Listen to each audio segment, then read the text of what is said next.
அத்தியாயம் 14. நாந்தேடைச் சேர்ந்த ரத்தன்ஜி வாடியா, மௌலி சாஹேப் முனிவர், தட்சிணை சாஸ்திரம், மீமாம்சா. பாபாவின் சொல்லும் கருணையும் எங்கனம் குணமாக்க முடியாத வியாதிகளையும் குணமாக்கியது என்பதை சென்ற அத்தியாயத்தில் கண்டோம். இப்போது பாபா எங்கனம் ரத்தன்ஜி வாடியாவை ஆசீர்வதித்து குழந்தையை அருளினார் என்பதை விவரிப்போம். இயற்கையிலேயே ஞானியினது வாழ்க்கையானது உள்ளும் புறமும் இனிமையானதாக இருக்கிறது. அவரது பல்வேறு செயல்கள், சாப்பிடுதல், நடத்தல், அவரின் இயற்கையான மொழிகள் எல்லாம் இனிமை வாய்ந்தவை. அவர்தம் வாழ்க்கையோ பேரானந்தம், மானுட உருப்பெற்றதாகும். தம்மை தமது அடியவர்கள் நினைப்பதற்கு வழிமுறையாக சாயி அதனை வெளியிட்டார். கடமை, செயல் இவற்றை பற்றி பல்வேறு கதைகளை அவர்களுக்கு சொன்னார். அது கடைமுடிவாக அவர்களை உண்மையான மதத்துக்கு இட்டுச் சென்றது. இவ்வுலகில் அவர்கள் மகிழ்ச்சியாக வாழ வேண்டும், ஆனால் அவர்கள் எச்சரிக்கையாக இருக்க வேண்டும். வாழ்க்கையின் நோக்கத்தை அவர்கள் பெற வேண்டும், அதாவது ஆத்மானுபூதியை. முந்தைய ஜன்மங்களில் உள்ள நல் வினைகளால் நாம் இவ்வுடம்பை பெற்றிருக்கிறோம். பக்தியையும் விடுதலையையும் இந்த உதவியை கொண்டு பெறுவது தகுதியுடையதாகும். எனவே எப்போதும் நாம் சோம்பலின்றி இருக்க வேண்டும். நமது குறிக்கோளையும் நோக்கத்தையும் பெறுவதில் நாம் எப்போதும் விழிப்பாயிருக்க வேண்டும். நீங்கள் தினந்தோறும் சாய் லீலைகளை கேட்பீர்களானால் அவரை எப்போதும் காண்பீர்கள். நீங்கள் இந்த வண்ணமாக சாயியை நினைவூட்டிக் கொள்வீர்களானால் உங்கள் மனது அடிக்கடி மாறி ஓடித் திரிதலிலிருந்து விடுபடும். இவ்விதமாகவே சென்று கொண்டிருந்தால் அது முடிவாக சுத்த ஞானத்தில் இரண்டர கலந்துவிடும். நாந்தேடைச் சேர்ந்த ரத்தன்ஜி. இப்போது இந்த அத்தியாயத்தைச் சேர்ந்த ஒரு முக்கியமான கதைக்கு வருவோம். நையாம் சமஸ்தானத்தில் உள்ள நாந்தேடில் ஒரு பார்சி மில் கான்ட்ராக்டரும் வியாபாரியுமான ரத்தன்ஜி ஷபூர்ஜி வாடியா என்பவர் வசித்து வந்தார். அவர் பெருமளவு செல்வம் சேகரித்து வயல்களையும் நிலங்களையும் பெற்றிருந்தார். ஆடு மாடுகள், குதிரைகள், போக்குவரவு வசதிகள் இவ்வளவையும் பெற்று மிகவும் சுபிட்சத்துடன் இருந்தார். புறத்தோற்றங்கள் அனைத்திற்கும் மிகவும் திருப்தி வாய்ந்தவராகவும் சந்தோஷமுடையவராகவும் காணப்பட்டார். ஆனால் அந்தரங்கமாகவும் உண்மையாகவும் அவர் அங்கனம் இருக்கவில்லை.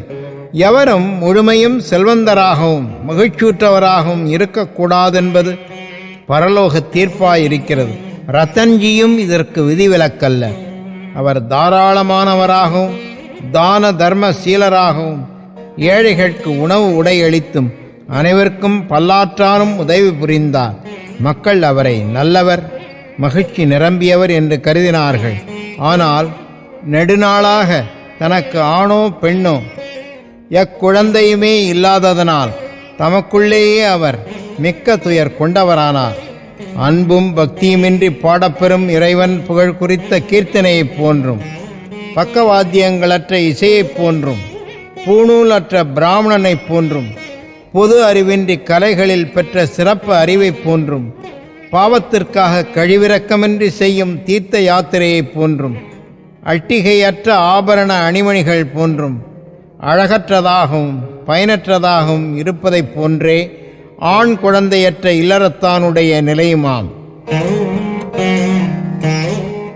இவ்விஷயத்தை பற்றியே ரத்தன்ஜி சதா சிந்தித்து, எனக்கொரு புத்திரனை கடவுள் எப்போதாவது மகிழ்ந்து அருளுவாரா என்று ஏங்கினார். இவ்வாறாக அவர் கலகலப்பின்றியும் முகவாட்டமுடனும் காணப்பட்டார். உணவில் அவருக்கு சுவை ஈடுபாடு இல்லை. தான் ஒரு புதல்வனுக்காக ஆசீர்வதிக்கப்படுவோமா என்று அவர் அல்லும் பகலும் இதே கவலையால் பீடிக்கப்பட்டார். தாஸ்கனு மகாராஜிடம் அவருக்கு மரியாதை அதிகம். அவரை கண்டு தன் உள்ளத்தை வெளியிட்டார். தாஸ்கனுவும் அவரை ஷீரடிக்கு போகும்படியும் பாபாவின் தரிசனத்தை பெற்று அவர்தம் பாதங்களில் வீழ்ந்து ஆசீர்வாதத்தை பெற்று குழந்தை வேண்டுமென வேண்டிக் கொள்ளவும் அவருக்கு உபதேசித்தார். ரத்தன்ஜிக்கு இக்கருத்து பிடித்தது. ஷீரடிக்கு போகவும் தீர்மானித்தார். சில நாட்களுக்கு பின்னர் அவர் ஷீரடிக்கு சென்று பாபாவின் தரிசனத்தை பெற்று அவர் பாதங்களில் வீழ்ந்தார். பிறகு தம் கூடையை திறந்து ஒரு அழகிய பூமாலையை எடுத்து அதை பாபாவின் கழுத்திலிட்டு கூடை நிறைய பழங்களையும் சமர்ப்பித்தார். பாபாவுக்கு அருகில் மிக்க மரியாதையுடன் அவர் அமர்ந்து பின்வருமாறு வேண்டத் தொடங்கினார். இக்கட்டான நாட்களில் இருக்கும்போது அநேகர் தங்களிடம் வருகிறார்கள். தாங்கள் அவர்களின் துன்பங்களை உடனே துடைக்கிறீர்கள். இதை கேட்டு நான் தங்களது சரணகமலத்தை அடைக்கலம் புகுந்தேன். ஆகவே தயவுசெய்து என்னை ஏமாற்றாதீர்கள். ரத்தன்ஜி கொடுக்க இருந்த ரூபாய் 5 பாபா கேட்டார்.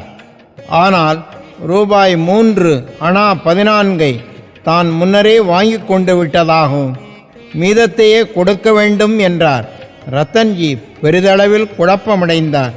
பாபா என்ன கூறினார் என்று அவரால் புரிந்து கொள்ள இயலவில்லை. அவர் ஷீரடிக்கு செல்வது இதுவே முதல் முறை. முன்னமேயே 3 ரூபாய் 14 அணாவை தாம் வாங்கி கொண்டதாக பாபா கூறியது எங்கனம் என்று அவர் நினைத்தார். அவரால் புதிரை விடுவிக்க இயலவில்லை. ஆனால் அவர் பாபாவின் பாதத்தடியில் அமர்ந்து கேட்கப்பட்ட மீதமுள்ள தட்சிணையை அளித்தார். பாபாவிடம் தாம் வந்த காரணத்தை முழுமையும் விளக்கி கூறி அவருடைய உதவியை கோரினார். தமக்கு ஒரு புத்திரனை பாபா ஆசீர்வதித்தருள வேண்டும் என வேண்டிக் கொண்டார். பாபாவும் மனதுருகி அவரை கவலைப்படாமல் இருக்கும்படியும் அதிலிருந்து அவரின் கஷ்டமான நாட்கள் முடிந்துவிட்டன என்றும் கூறினார். பின்னர் அவருக்கு உதியை அளித்து அவரது தலையில் கையை வைத்து அல்லாஹ் அவரது உள்ளத்தின் ஆசையை பூர்த்தி செய்வார் என்றும் கூறினார். பின்னர் பாபாவிடம் விடைபெற்று கொண்டு நாந்தேடுக்கு திரும்பி ஷீரடியில் நடந்த எல்லாவற்றையும் தாஸ்கனுவுக்கு கூறினார். அங்கு எல்லாம் நன்றாகவே நிறைவேறியதாகவும் தாம் பாபாவின் தரிசனத்தையும் ஆசீர்வாதத்தையும் பிரசாதத்துடன் பெற்றதாகவும், ஆனால் அவரால் ஒன்றை மட்டும் புரிந்து கொள்ள முடியவில்லை என்று கூறினார். பாபா அவரிடம் தாம் ஏற்கனவே 3 ரூபாய் 14 அணா வாங்கி கொண்டதாக கூறினார். இந்த குறிப்பினால் பாபா என்ன கூறுகிறார் என்பதை தயவுசெய்து விவரியுங்கள். நான் ஷீரடிக்கு போனதே இல்லை. பாபாவிடம் அந்த தொகையை நான் எவ்விதம் கொடுத்திருக்க முடியும் என்று தாஸ்கனுவிடம் கூறினார். தாஸ்கனுவுக்கும் அது ஒரு புதிராகத்தான் இருந்தது. அதை பற்றி பெரிதும் அவர் நீண்ட நேரம் சிந்தித்தார். சிறிது நேரத்துக்கு பிறகு பின்வரும் நிகழ்ச்சி அவர் கவனத்துக்கு வந்துற்றது. சில நாட்களுக்கு முன் ரத்தன்ஜி மௌலி சாஹிப் என்ற முகமதிய முனிவரை வரவேற்று அவரின் வரவேற்பு உபசரணைக்காக கொஞ்சம் பணம் செலவழித்தார். மௌலி சாஹிப் நாந்தேட் மக்கள் நன்றாக அறிந்த ஒரு முனிவர். ரத்தன்ஜி ஷீரடிக்கு போக தீர்மானித்த போது இந்த மௌலி சாஹிப் தற்செயலாக ரத்தன்ஜியின் வீட்டிற்கு வந்தார். ரத்தன்ஜி அவரை அறிந்திருந்தார். அவரிடம் அன்பு செலுத்தினார். எனவே அவரை கௌரவிக்கும் முகமாக ஒரு விருந்து கொடுத்தார். தாஸ்கனு ரத்தன்ஜியிடமிருந்து விருந்து உபசரிப்புக்கான செலவு குறிப்புகளை வாங்கி பார்த்தார். எல்லாம் சரிநுட்பமாக 3 ரூபாய் 14 அணா ஆகியிருந்தது. அதற்கு கூடவோ குறையவோ இல்லாததைக் கண்டு எல்லோரும் ஆச்சரியத்தால் செயலிழந்தார்கள். அவர்கள் பாபா எங்கும் நிறை பேரறிவுடையவர் என்பதை அறிய தலைப்பட்டார்கள். அவர் ஷீரடியில் வாழ்ந்தாலும் ஷீரடியிலிருந்து நெடுந்தூரம் உள்ள வெளியிடங்களில் நடப்பதையும் அவர் அறிந்திருந்தார். உண்மையில் அவர் நடந்தது, நடப்பது, நடக்கப் போவது எல்லாவற்றையும் அறிந்திருந்தார். எவருடைய நெஞ்சத்தினுள்ளும் ஆவியினுள்ளும் தம்மை அவர் அடையாளம் கண்டு உணர்ந்து கொள்ள முடியும். மேலே குறிப்பிட்ட நிகழ்ச்சியில் மௌலி சாஹேபிடம் தம்மை காணாமலும் அவருடன் தாம் ஒன்றாகவும் இல்லாதிருப்பின் ரத்தன்ஜி மௌலி சாஹேபுக்கு கொடுத்த வரவேற்பை பற்றியும் அதற்கு அவர் செலவழித்த தொகையை பற்றியும் பாபா எங்கனம் அறிந்திருக்க முடியும். ரத்தன்ஜி தாஸ்கனுவின் விளக்கத்தால் திருப்தியுற்றார். பாபாவிடம் அவருக்குள்ள நம்பிக்கை உறுதிப்படுத்தப்பட்டு பல்கி பெருகியது. பின்னர் உரிய காலத்தில் அவருக்கு ஒரு ஆண் குழந்தை ஆசீர்வதிக்கப்பட்டது. அவரின் மகிழ்ச்சிக்கு எல்லை இல்லை. அவருக்கு 12 குழந்தைகள் மொத்தத்தில் பிறந்தன என்றும் அதில் 4 உயிர் பிழைத்தன என்றும் கூறப்படுகிறது. இந்த அத்தியாயத்தின் அடிக்குறிப்பில் பாபா ராவ் பகதூர் ஹரி விநாயக் சாத்தே என்பாரை அவர் முதல் மனைவி இறந்த பின்னர் மீண்டும் மணம் செய்து கொள்ளும்படியும் அவருக்கு மகன் பிறப்பான் என்றும் கூறினார். சாத்தே 2வது மணம் புரிந்து கொண்டார். இம்மனைவி மூலம் அவருக்கு பெண் குழந்தைகளே பிறந்தன. எனவே அவர் மிகவும் மனம் தளர்வடைந்தார். ஆனால் மூன்றாவது ஆண் குழந்தையாக பிறந்தது. பாபாவின் சொற்கள் உண்மையாயின. அவரும் திருப்தியுற்றார்.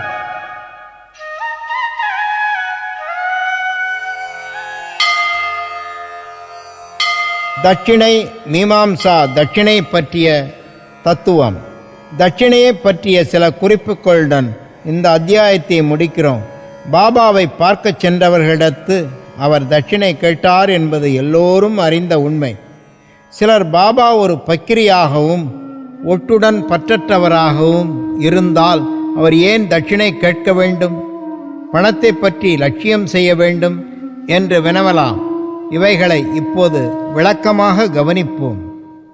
ஆரம்பத்தில் நெடுநாட்களுக்கு பாபா எதையுமே பெறவில்லை. அவர் எரிக்கப்பட்ட தீக்குச்சிகளை சேமித்து தம் பைகளில் வைத்து கொண்டார்.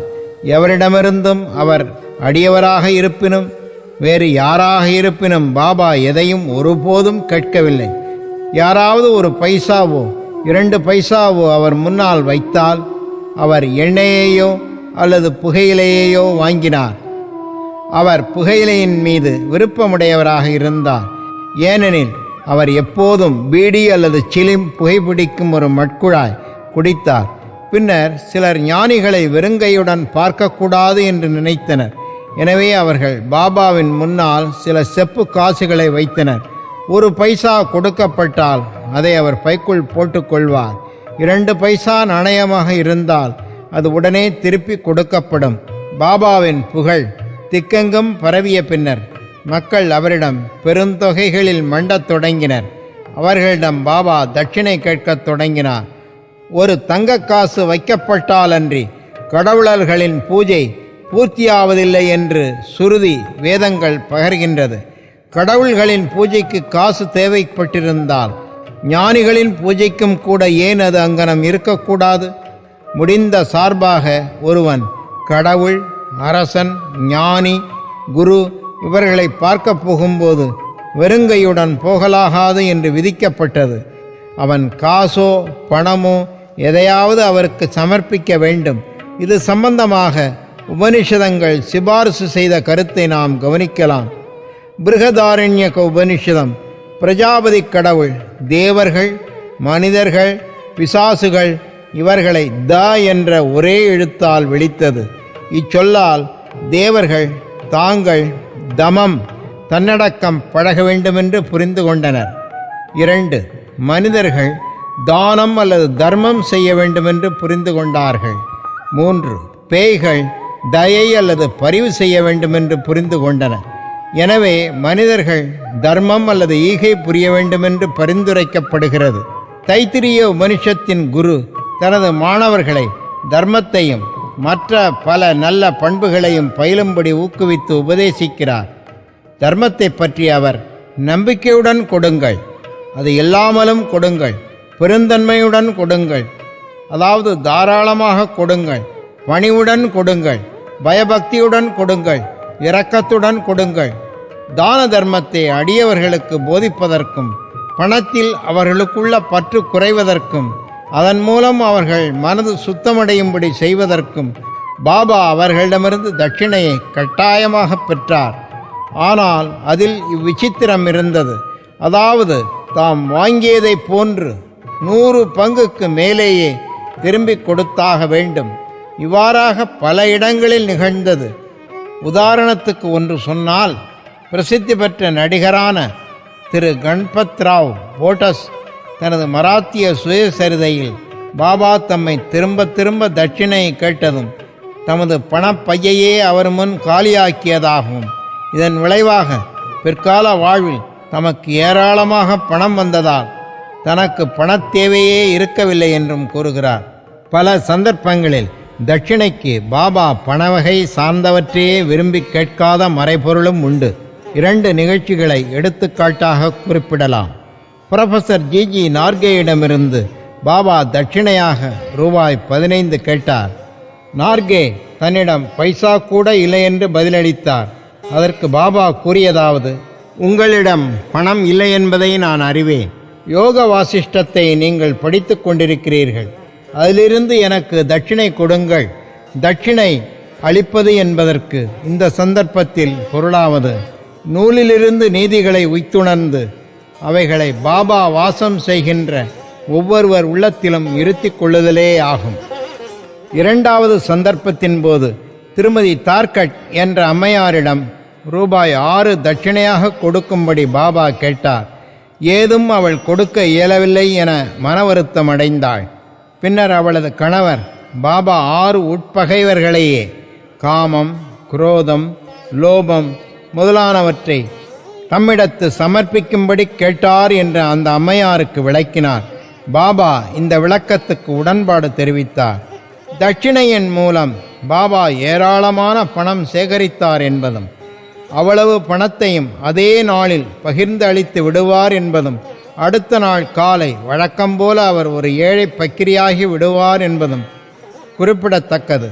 ஏறக்குறைய 10 வருடங்களாக 1000 ரூபாய்களை தட்சிணையாக பெற்று வந்த பாபா பின்னர் மகா சமாதி அடைந்தபோது அவருடைய உடைமையில் சில ரூபாய்களே இருந்தன.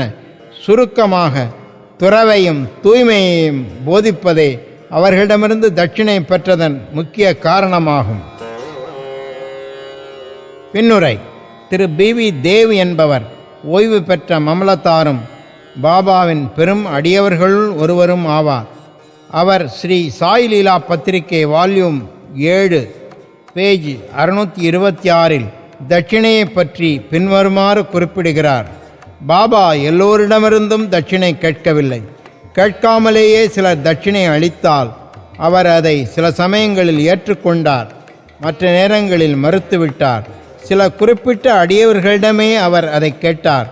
பாபா தங்களிடம் அதற்காக கேட்க வேண்டும், அப்போதே தாம் கொடுக்க வேண்டும் என்று நினைத்தவர்களிடம் அவர் கேட்டதே இல்லை. பாபாவின் விருப்பத்திற்கு மாறாக யாரேனும் அதை சமர்ப்பித்தால் அவர் தொடுவதில்லை. அந்த அடியவர் அதை அங்கே வைத்திருந்தால் அதை அப்பால் எடுத்துக்கொள்ளும்படி பாபா அவரை கேட்பார். பக்தர்களின் விருப்பம், பக்தி, சௌகரியம் இவைகளுக்கு ஏற்றவாறு அவர் சிறிய பெரிய தொகைகளை கேட்டார். பெண்கள் குழந்தைகளிடமும் அதை கேட்டார். எல்லா செல்வந்தர்களையும் கேட்கவில்லை, அன்றி எல்லா ஏழைகளிடமும் கேட்கவில்லை. தட்சிணை கேட்டு கொடுக்காதவர்களிடம் பாபா கோபமடைந்ததே இல்லை. யாரேனும் நண்பன் மூலம் தட்சிணை அனுப்பப்பட்டு அவன் அதை பாபாவிடம் கொடுக்க மறந்துவிட்டானாயின் அவர் அவனுக்கு அதை எப்படியோ ஞாபகமூட்டி அவனை கொடுக்கும்படி செய்தார். சில சந்தர்ப்பங்களில் தட்சிணையாக கொடுத்த பணத்தில் கொஞ்சம் பணத்தை திருப்பி கொடுத்து அதை பாதுகாக்கும்படியாகவோ அல்லது வழிபாட்டிற்காக அவரது பூஜை அறையில் வைக்கும்படியோ கேட்டுக்கொள்வார். இம்முறையானது பணம் அளித்தவருக்கோ அல்லது அந்த பக்தருக்கோ எல்லையற்ற பெருமளவு நன்மை அளித்தது. தான் கொடுக்க நினைத்திருந்ததை விட அதிகமாகவே யாரேனும் கொடுத்தால் அவர் அதிகப்படியான மீதமுள்ள தொகையை திருப்பி அளித்து விடுவார். சிலரிடம் தாங்கள் முதலில் கொடுக்க நினைத்திருந்ததை விட அதிகமாகவும், அப்படி அவர்களிடம் பணம் இல்லையாயின் மற்றவர்களிடம் பிச்சை எடுத்தோ கடன் வாங்கியோ அளிக்கச் சொன்னார். சிலரிடம் அவர் ஒரு நாளைக்கு 3 அல்லது 4 முறை தட்சிணை கேட்டார். தட்சிணையாக சேர்த்த பணத்திலிருந்து அவர் தமக்காக மிகவும் கொஞ்சமே செலவழித்தார். அதாவது சீலிம் என்ற புகைக்குழாய் வாங்குவதற்கும் தூணி என்ற புனித அடுப்பிற்கு எரிபொருள் வாங்குவதற்கும் செலவழித்து மிச்சம் அனைத்தையும் பல்வேறு மனிதர்களுக்கு வேறுபடும் விகிதங்களில் தர்மமாக பகிர்ந்து அளித்தார். ஷிரடி சமஸ்தானத்தின் சிறு சிறு பொருள்களெல்லாம் அப்போது இருந்த பணக்கார அடியவர்களால் ராதாகிருஷ்ண மாயின் வேண்டுகோள் யோசனையின் பேரில் வாங்கி அளிக்கப்பட்டவை. விலை மதிப்புள்ள செல்வமிகு பொருள்களை யாரேனும் கொணர்ந்தால் பாபா சீற்றமடைந்து அவர்களை கடிந்து கொள்வார். நானா சாஹேப் சந்தோர்காரிடம் தமது உடைமைகள் ஒரு கௌபீனம், ஒரு துண்டு, ஒரு கப்னி, ஒரு தகர குவளை என்றும் அவரை பலர் தேவையற்ற பயனற்ற விலை உயர்ந்த பொருள்களையெல்லாம் கொண்டு வந்து தொல்லைப்படுத்துவதாகவும் கூறினார். நமது பாரமார்த்திக வாழ்வில் இருக்கும் 2 பெரிய தடங்கல்கள் பெண்ணும் செல்வமும். பாபா ஷீரடியில் 2 நிலையான அமைப்பு முறைகளை ஏற்படுத்தினார். அதாவது தட்சிணையும் ராதாகிருஷ்ண மாயியும் ஆகும். எனவே பக்தர்களை அவரிடம் வந்தபோதெல்லாம் அவர்களிடம் தட்சிணை கேட்டார். பள்ளிக்கூடத்துக்கு போகச் சொன்னார். பள்ளிக்கூடம் என்பது ராதாகிருஷ்ண மாயியின் வீடு. அவர்கள் இந்த 2 சோதனைகளில் நன்றாக தேறினார்களேயானால், அதாவது செல்வத்துக்கும் பெண்ணுக்கும் உள்ள பற்றுக்களிலிருந்து விடுபட்டவர்கள் என்று தெளிவுபடுத்தினார்களேயானால், அவர்களின் ஆன்மீக முன்னேற்றம் துரிதமானது. பாபாவின் அருளாலும் ஆசிகளாலும் உறுதியளிக்கப்பட்டது. திரு தேவ் கீதை உபனிஷதங்களிலிருந்து புண்ணிய சேத்திரத்தில் புண்ணிய ஆத்மாவுக்கு கொடுக்கப்பட்ட தர்மமானது கொடுத்தவருக்கு அதிக பலன் அளிக்கிறது என்பதை சுலோகங்கள் மூலம் எடுத்து காண்பித்து இருக்கிறார். ஷீரடியும் அதில் உறையும் தெய்வமுமான சாய்பாபாவையும் தவிர புனிதமானது என்ன இருக்க முடியும்? ஸ்ரீ சாயியை பணிக. அனைவருக்கும் சாந்தி நிலவட்டும்.